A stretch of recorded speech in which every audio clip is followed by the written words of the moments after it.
In my days of modeling, I didn't know something that I came here today to tell you. Did you know that medically speaking, biologically speaking, we are 99% the same, me and you? The way our bodies pump blood, the way that our brains are wired, the way our hearts beat, the way our skeletal system works, the way our muscular system works, we are 99% the same, me and you. It is only the 1% that makes us different. It is only the 1% that gives you straight hair and mine curly that I got to make straight. Right? And you're trying to make yours curly, right? While I'm trying to make mine straight. Right? It is only the 1% that gives you brown eyes and gives me blue. It is only the 1% that gives us each different gifts and talents that we don't all share. The interesting thing about women is that what do? We focus on the 1%. We don't focus on the 99. We focus on the 1. I know what you're doing right now. You're sizing me up. I know you are. What size jeans is she wearing? Is she aging as well as I am? Probably not. Right? Women focus on the 1. But today, at Wonderfully Made, we are going to focus on the 99. Just today, we have set aside this time as a gift to ourselves and to each other and to this generation of hurting women and girls to focus on the 99. Would you do that with me today? Would you do that with me today? Because I'm going to pour my heart out to you today. And I'm going to ask you to focus on the 1 with me today. On the ways that we are the same, not the ways that we're different. You know, when I was a little girl, I wanted what you want. I wanted happiness. I wanted love. I wanted Prince Charming. I wanted the future, you know, the hope and the future that we all desire, right? The picket fence, the dream. I wanted exactly what you wanted when you were a little girl. And I believe that we can find out a lot about each other by asking, what did we have up on our walls when we were little girls? Did you have I had posters of Scott Baio, or I don't know if you guys even know who he is. Yes, you did too! Her daughter's like, who is Scott Baio? Girl, you don't even know how hot he was. We all had posters, or what did you have on your walls when you were a little girl? Was it rock stars? Did you want to become an artist? Did you want to become a fashion designer? You know, as I began to grow, those things changed. I took things down and other things came up. And I actually pasted all over the back of my bedroom door pictures of girls cut out from magazines. And I think in my mind, I thought, you know what? If I just look like that, you know, then I'll be happy and fulfilled. And I think that this is what happens with girls when we look at the magazines. If I'm just beautiful, I'll be happy. If I just look perfect, I'll be successful. Then there'll be hope and a future for me. And when I was about 8 years old, I was an awkward girl. I'm already worried I'm going to trip on one of these things. I was awkward, and I wasn't very good at sports. They would put me way out in right field and hope that that ball did not go to me. You know, I just couldn't get the sport thing. And my mom was trying to help me get some poise. My mom is here today. And she was really trying to help me out. There was a local modeling school in our area, and they were having a little Cinderella class, and she enrolled me in it. And she thought, okay, this will help Jen learn to stand up straight because she's obviously going to be really tall. And, this will help her get some poise and not to slouch and not to hide her height. And so in that little Cinderella class, I did learn to stand up straight. And I learned to apply makeup and stand still as a mannequin in store windows. And my best friend would always come to the mall and be like, "Wah!" Jen, try to get me to laugh, and I have to be a mannequin in the window. That was when I was little. That was began my life in the modeling industry. And at 15, I did my first television commercial, and at 17, I signed with the Nina Blanchard Agency of Los Angeles, and they did with me what they do to all young girls, venturing into the modeling industry. As soon as we graduate, they send us to Europe. It's kind of like throwing a girl into a sea of sharks just to see if she's going to survive. So that's what happened. At 17, I moved to Germany, and I began living with models all around the world. And at first it seemed pretty benign. Of course, they would smoke to stay thin instead of eat. And of course, there was alcohol. And of course, there was male models around and no parental supervision. And the modeling agencies did not watch over us the way they promised my mother they would. We were completely and totally on our own. I went to USC during the year. That was the one great thing I did do. And then in summer, when my friends would go home to rest with their families and scoop up ice cream and wait tables, I would go back to Europe. And I lived in Paris, Greece, Australia, worked in New Zealand, and eventually Milan and Munich. In Greece, at 18 years old, I had a photographer slip a drug in my drink and tried to take advantage of me on an interview, and luckily I got away. Cab driver basically dumped me on the sidewalk, and my roommates took care of me from there.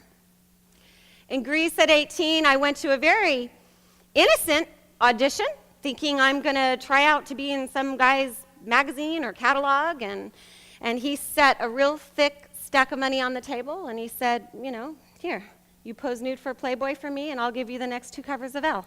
I own both magazines. At 18 years old, I knew that 2 covers of Elle in my book would earn me $10,000 a day instead of $1,000 a day. And so I was tempted, of course, but I didn't do it. He came after me, and I just remember running down the stairs for my life.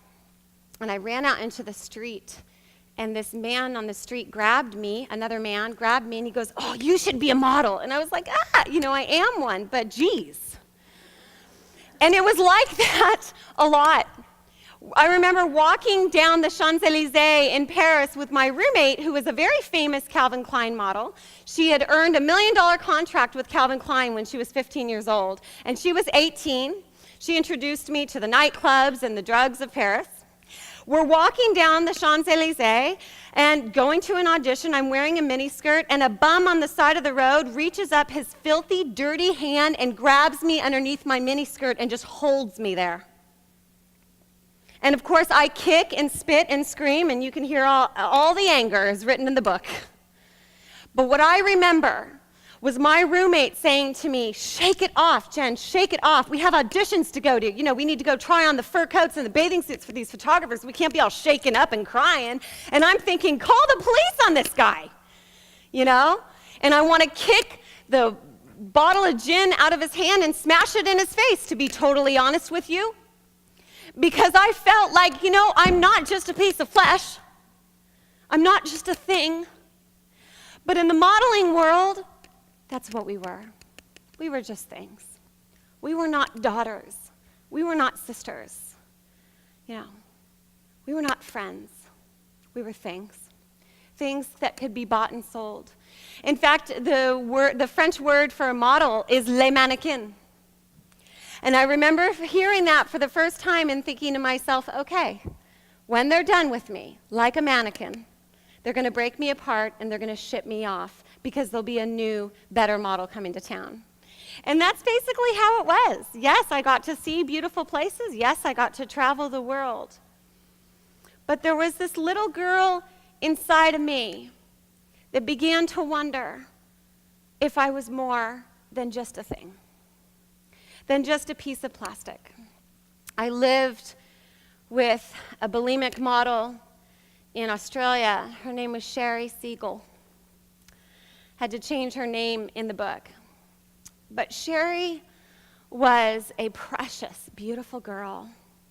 And I remember after my experiences in Paris and Milan and Greece telling my agency, would you please send me somewhere safe? Like, send me somewhere where people speak English and I'm not going to get attacked in the street, please. So they sent me to Australia. But anywhere you find a girl building a life on her outward appearance, you will find a broken girl. Living with Sherry was difficult. I would go shopping. I would buy loaves of bread. I would buy all this food at the wonderful street markets in Sydney. I would bring it home, and the next morning, she would tell me that the toilet was all plugged up, that it was gone. All the food was gone. The leftover Thai food in the refrigerator was gone. The leftover cake was gone. All the bread, the loaves of bread were gone. And every morning that toilet would be plugged up from her bulimia. I'm sure there's bulimics in this room. And it was so sad because I would see her on the TV commercials. Sherry got a national toothpaste commercial the year that I lived with her. And so I remember seeing her beautiful white smile flashing across the screen and thinking to myself, only I know that she has worn all the enamel off those teeth, trying to be perfect. You know why Sherry was stuffing herself all night and binging and purging for year after year of her life? Because the photographers and the agents wanted her to be a size 6 and she was an 8. She wasn't taught that she was wonderfully made. She was taught that she had to fit an image, that she had to fit a bill. And there was a little girl inside of her crying to be free. I have not seen Sherry since I was 19 years old and lived with her in Sydney. But I see you. I see you today. And I am here today to share with you everything that I wish I could tell her, in hopes that you can go out after we, at the end of this day, leave this room and you tell the Sherrys of the world for me. You know, while this was going on in my life in Europe, my parents would go to the international newsstands and collect all the magazines with their daughter in them, and they made a beautiful collage on the wall at home. And the truth is, I didn't speak of the drug use. I didn't speak of the eating disorders. I didn't speak of the 50-something-year-old photographers that were after me after the photo shoot, trying to get me to sleep with them when I just went to an innocent job. The way that they would make me look innocent and pure in the picture and then come after me afterwards. I didn't tell my family because I was afraid. I really wanted them to believe that the girl in the magazines was as happy as she looked. And so that was my fault. But what they saw was an illusion. I graduated college, signed with Ford Models of New York, worked out all summer, went to the tanning bed, tortured my body to be thin enough to do the runway. And I remember when I arrived in Milan, they always give this attention to all the new girls that come into town. Oh, isn't she a peach? Oh, she barely eats anything. How delicate, as a compliment. And the photographers, the Italian photographers, always want you at their tables. So there's another girl with her breasts spilling over the table, and then there's you. And they just want these beautiful girls, at the table. And so I walked for all the designers over there, Versace, Gucci, Armani, and Versace wanted me curvy, I wasn't that. Missoni wanted, ethnic girls, I wasn't that. Versace didn't like the way or Gucci didn't like the way I walked. It was just a constant rejection. But in my mind, I knew that Armani liked tall, thin blondes. And so I set my sights on him. And I remember the auditions, he would actually have there was thousands of models in Milan. And he would have all of us walk down the runway in nude bodysuits so that we pretty much looked naked. And he would stand at the very end and he would say, no,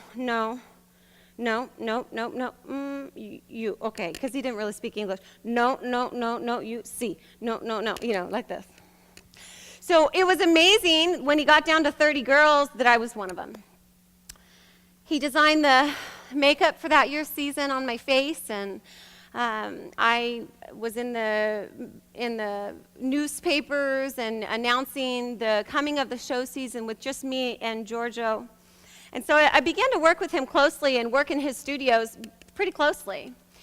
And I remember being on that stage, midnight. It was the end of the show season in Milan, and the lights of the stage were lit from beneath, and, we're all with all our unbelievable makeup and hair and flared miniskirts and jeweled bustiers and the whole thing, and standing there, all the people in their tuxedos and their diamond tiaras, they've got their limousines waiting outside, blah, blah, blah. And I remember standing up there going, wow, this is amazing. And then I remember stepping backstage. And they're always, pinning and primping us and changing our outfit and hustling us for the next catwalk and all of this, and we're getting in line. And I began to look at the girls around me.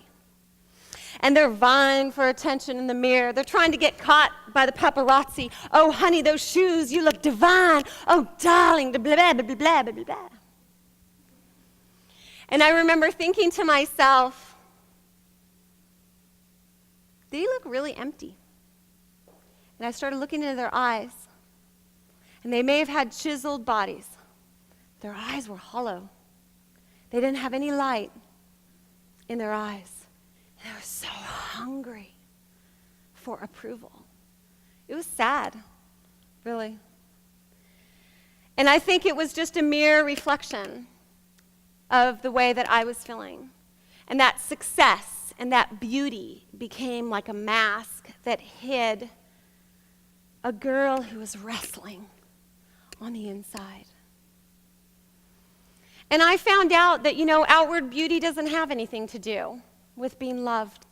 I began working at a frantic pace, going from studio to studio and country to country, because if Armani wants you, everyone wants you, and I started just working all the time, to the point that I started looking at the girl in the mirror all done up and thinking to myself, who is that today? Who's that girl today? And I got to a point where I couldn't even recognize myself anymore. And I was starving myself so badly for the shows. We would eat rice and pears and carrots for like weeks and work out and long hours in the steam room. And, to the point that I was just skeletal. I hadn't had my period in almost a year. My skin began breaking out, and, my outward beauty, as they define it, was really fading. And the interesting thing about it is this is when I did Barbie. The stylist, I know, doesn't it just make you want to gag when you hear that I was Barbie? Me too. I remember, it's so annoying. But anyway, I remember the people, the whole Barbie thing happened at Italy's Gardaland, which is kind of like America's Disneyland. And I remember the stylist scampering because of course, I had to be anorexic to be Barbie. That's how I was chosen. And they're scampering to cover my protruding bones and they're adding straps to the dress, they're adding gloves. They don't want anyone to see that I am anorexic. Right? Isn't that an interesting dichotomy? And yet my skin is breaking out in terrible cystic acne. They took 3 hours on my makeup alone to cover up the hormonal mess the anorexia was causing on my skin and my face. And so they're covering the dark circles under my eyes and all of this. And then I go out into Gardaland, and there's like thousands of children, and they're like, "Te amo," they're Italian children, "Te amo, Barbie, Barbie," and they just want to touch my dress. They just want to touch what they think is beauty. And I'm thinking to myself, this is so ridiculous. This is such a joke. I am crying on the inside. I had gone through a horrendous breakup with a boyfriend back at home.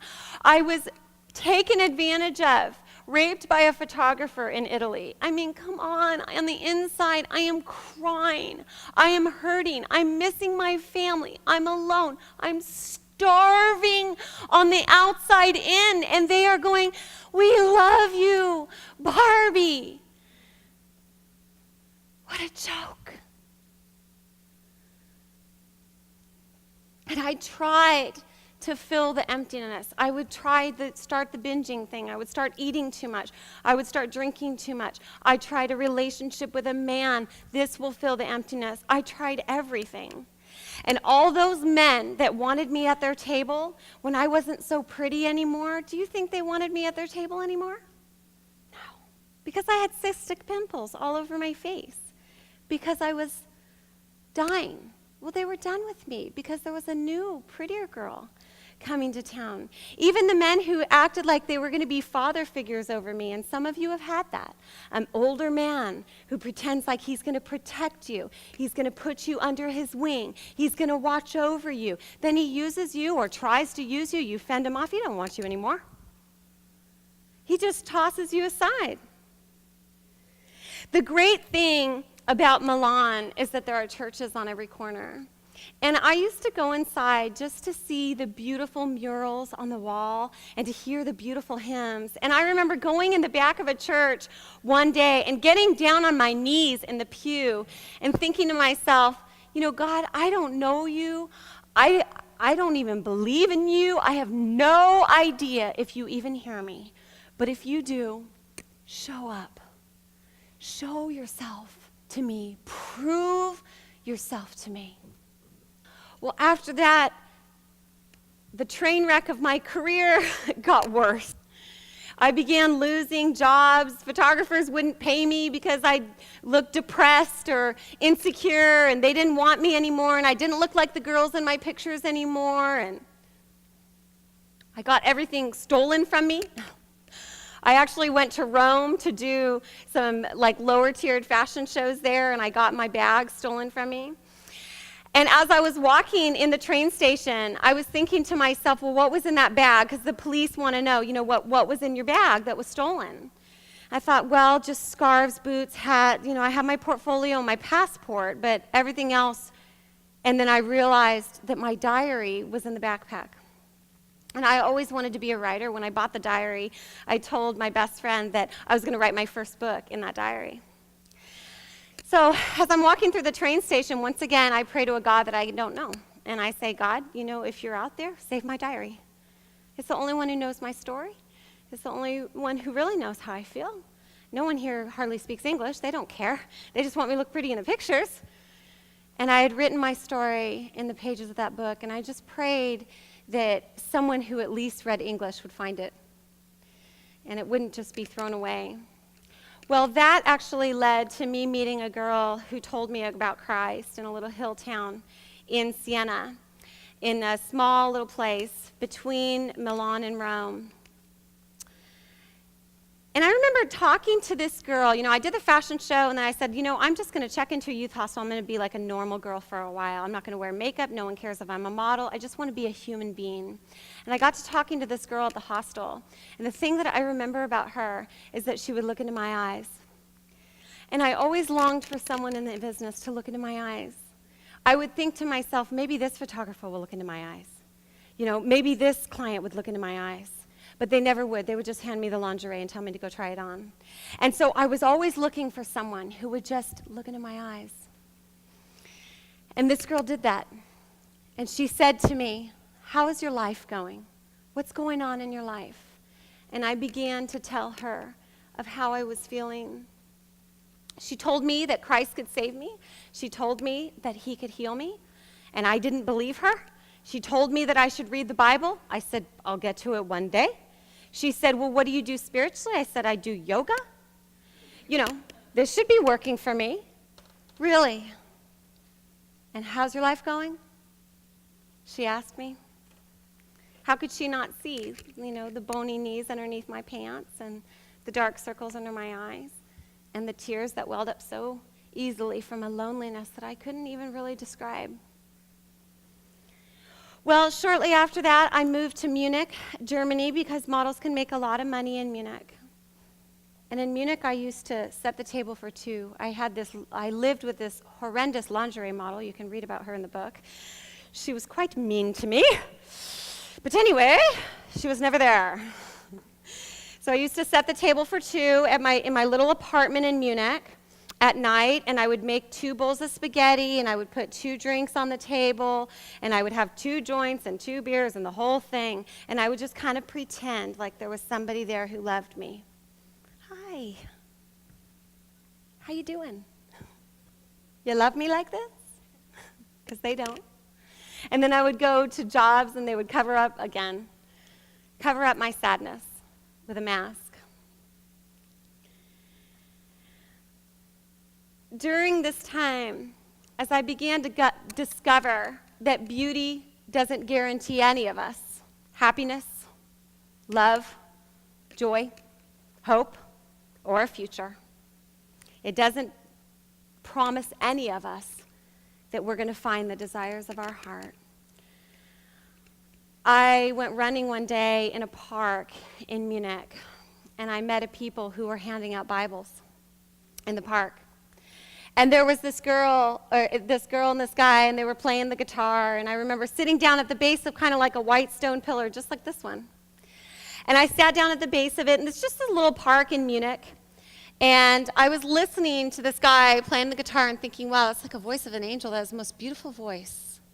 And I turned and I looked at him, and he moved his guitar to the side, and he reached into his box of books, and he handed me a book. He says to me, here, das New Testament. Here, you. Take it. So I take it. I'm like, oh, that's in German. Okay. And he and his friends invited me to come to church with them on a Friday night. The very week I tried to drown myself in my apartment, they invited me to go to church. And when I went to church, I remember one thing. It was warm there. There was joy there. There was children there. There was laughter there. There was none of that in the world that I was in. There was no children. There was no silliness.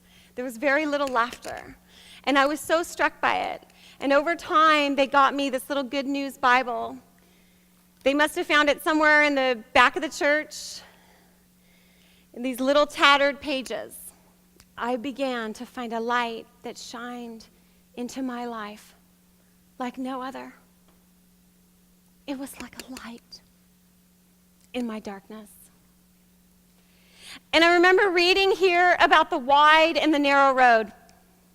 It says the wide road is easy. Everybody finds it. Some of you, by the way, are on it.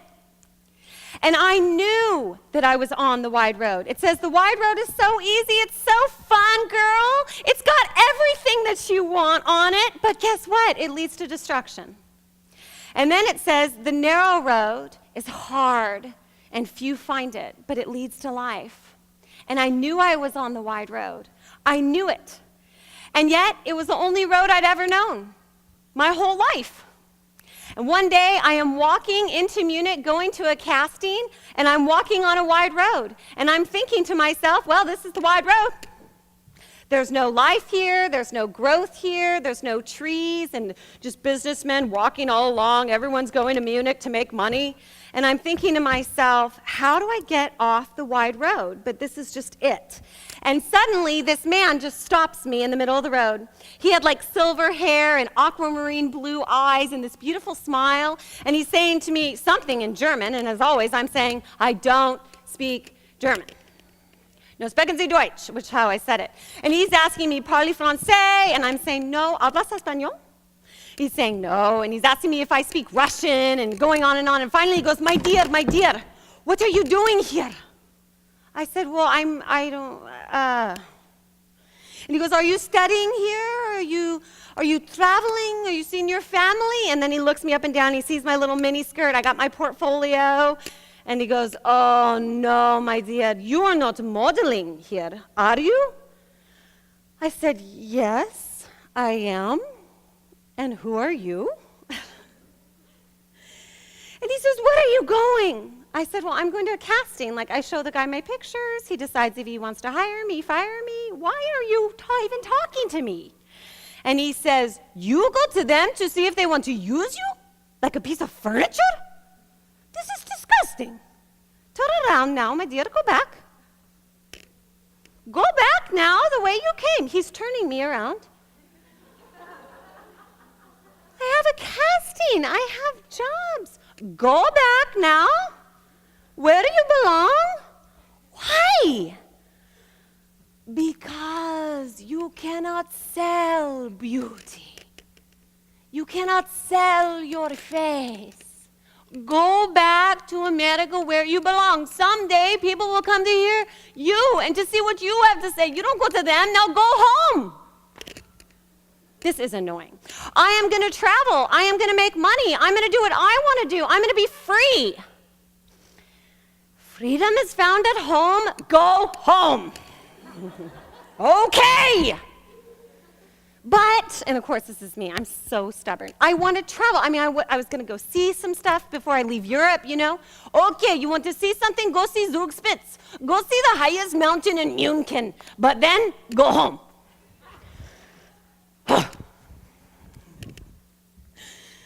I got my little Good News Bible.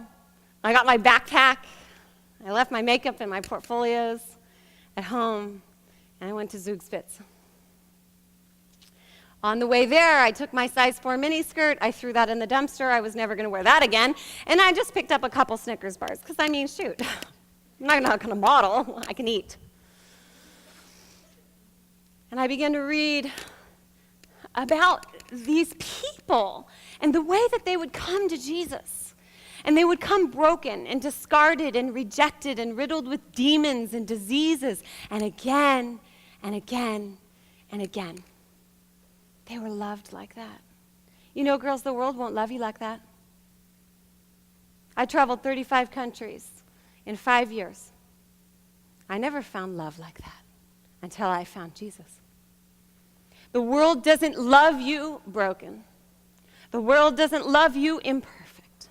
The world doesn't love you scarred. The world doesn't know what to do with you like that. Because there will always be somebody else that seems to have it together. But Jesus loves the broken ones. He loved me broken. And I gave my life to him on that mountain in Zugspitze. And I quit modeling. Oh, by the way, before I came home back to America, I got a package on my doorstep. You know what was in it? My diary. My diary was in it. The interesting thing is that I got a phone call when I was in Munich from my agency in Milan. And they said, Jen, this man has written us a letter in the mail that says he found a yellow diary on a train 300 miles south of Rome. And the girl signs her name with a J. This is the picture I drew of myself. I don't know if you guys can see it then. The girl signs her name with a J. Could it be you, Jen? Yes. The funny thing is, the man wrote me a little letter in the diary, and his name is Sergio Leggere. It means one who reads. He spoke and read fluent English. He read my whole story. I can show you his letter. It'll be at my table later. I got my diary back. He heard me, didn't he? He heard me. You want to try to argue with me that God doesn't hear you? You're wrong. He heard me. He heard my cries. He heard my cries for love. He heard my cries for a purpose. He heard my cries for my little diary, for goodness sakes. And he gave me the desires of my heart. He gave me, years later, a wonderful husband, a great counselor to help me to heal. And I never thought, after what I had done to my body with anorexia, that I would ever be able to have children. And one of the great desires of my heart was to have a little girl, and I got my girl, you know. He healed me, and he gave me the desires of my heart. And he gave me a purpose to go and to speak to women about the real meaning of beauty. You know, in the world's eyes, if you have the perfect image, if you have the perfect body, if you have the perfect look, if you have the perfect outfit, then you're going to be beautiful. But in God's eyes, if we allow him to fill us with his perfect beauty, then we're going to have those desires that we had when we were little girls. Only he can promise us hope and a future. Only he can promise us love that's not going to run out. Only he can promise us these things, girls. There is nothing in this world. Drugs, eating disorders, men, alcohol, you name it. There is nothing in this world that can give us the fulfillment of our hearts the way a relationship with Jesus can. There is nothing. And the world tells us, well, sweetheart, just fill yourself with some alcohol because that's what you need. Just come on, let's go get some drinks. Or I know, let's go shopping. Then you'll feel full. I know. Let's see if you just are with him.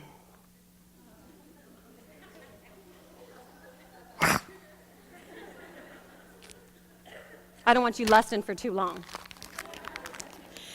The world says, here, this is going to fill you. Or I know, if you just look like her, if you just have some bling, this is going to heal you. Yes, I know, if you were just sexier, if you just got those breast implants, because I am telling you, girl, wow, you'll be fearfully and wonderfully made then. Oh, you know what? I just feel empty, and I cannot figure out why I feel empty. And so I know that if I just eat more, you know, then I'm going to feel empty. And if I just, or it's to feel full, and then, but what's funny is that you still feel empty. If I just finish that cake, you know, if I just eat more of that cake, and, you know, just a couple of those cookies out of the kid's lunchbox, it's not a big deal. And just keep going, and just keep going. And I know, here, there. Now I'm going to feel full, and a little bit more candy, and then I'm going to feel full. And you know what?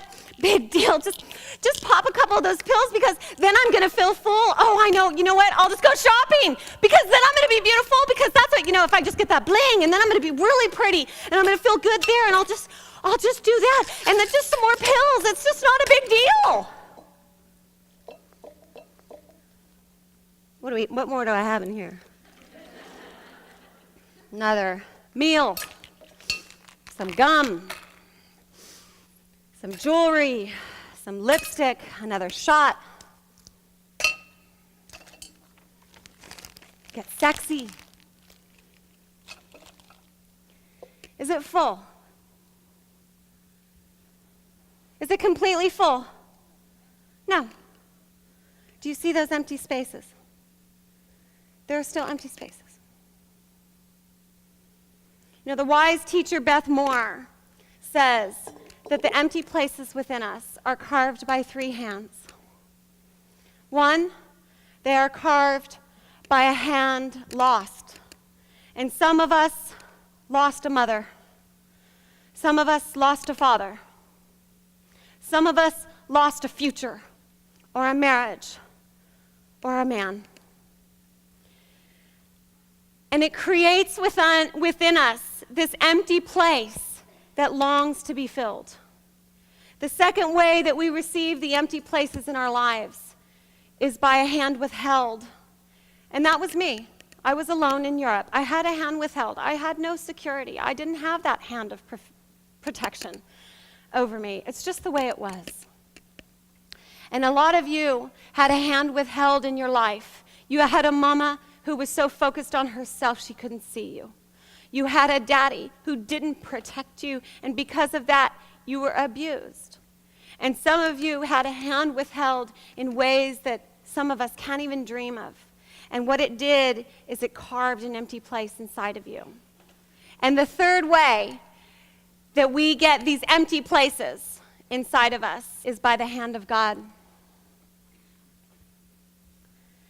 And it is only God that can fill those empty places.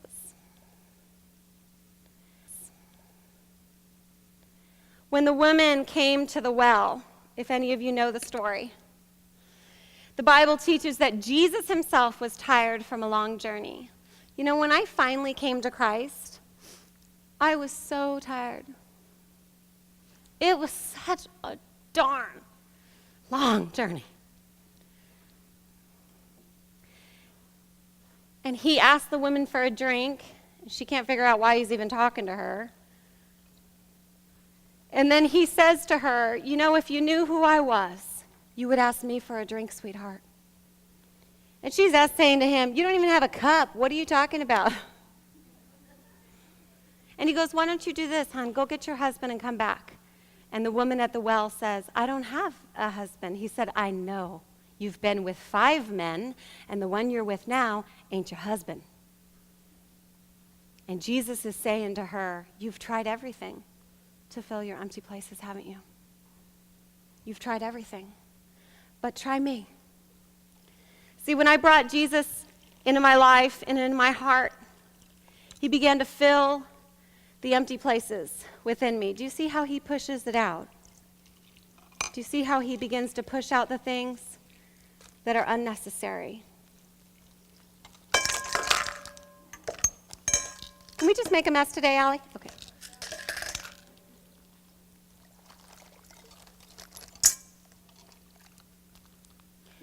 And the more I come to him, and I drink deep these days from the living water of his word, the more he begins to fill those empty places. And he begins to teach me, Jen, only I can fill what is empty within you. Is it full? Can I get a witness? Is it full? It is full. It is full. Let's pray. Great God in heaven, you are the one and only living water. You are the only one who could fill my empty places. And you still fill me up so much so, God. Oh, Lord, my cup runneth over. My cup runneth over in a river of love for every woman in this room. Lord, we commit this day to you, and we look forward to seeing what you are going to do. Lord, show up today. Show your face. In Jesus' name, amen.